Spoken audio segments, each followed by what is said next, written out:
Hi, I'm Chris Martin. Would like to make sure that you understand that you're welcome to come and visit here. Um, we have this fantastic museum.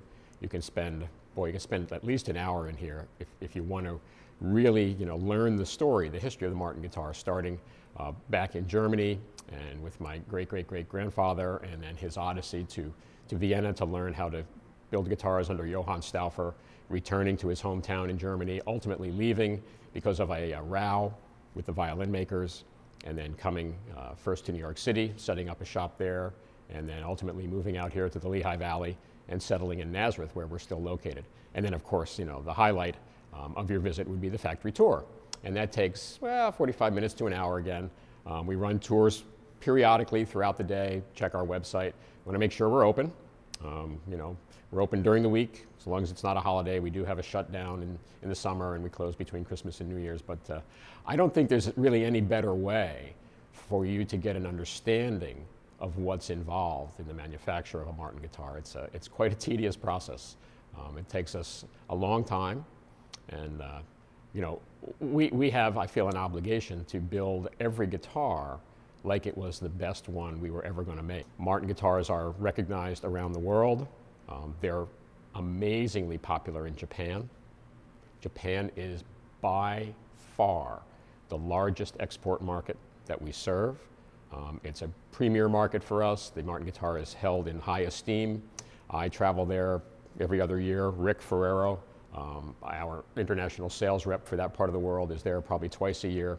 And Kurosawa, our distributor, comes and visits us at the shows, and also brings a group of dealers and rabid customers to the factory to have the factory experience, and we always look forward to that. We also sell a lot of guitars in Europe. It's another fantastic market. The United Kingdom, and you think about, where did acoustic music come from?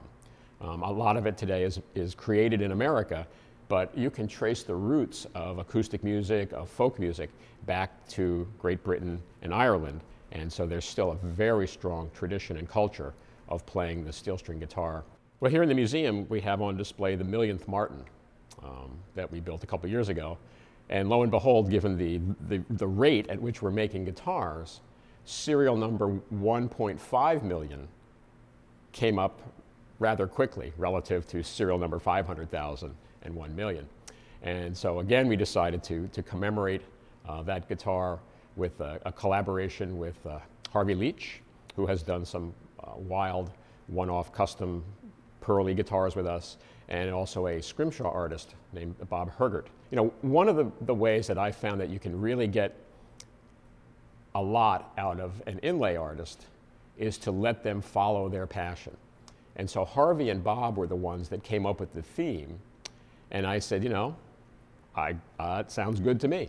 And so the theme was to use some of Leonardo da Vinci's artwork. And on the headstock is the Mona Lisa, on the pickguard is the Last Supper, on the back is the Vitruvian Man, I believe that's how it's pronounced, and then on the fingerboard are little, and on the bridge are little hexagon-shaped, I believe they're fossilized mammoth or walrus inlays that Bob scrimshawed in some of Da Vinci's black and white renderings. It's truly a remarkable masterpiece. The attention to detail is awe-inspiring, and we were able to show it at the trade show in Anaheim last month, and people were just awestruck by the amount of work that went into it. And Bob and Harvey were there, and they were thrilled. We're talking to them about what we can do next, talking about maybe making something that will sell. This guitar it'll get shown around and then ultimately end up residing in our museum. But we might work on something that one of you, if you feel so inclined, might want to consider buying as a very unique one-off Martin guitar. I'll keep you posted.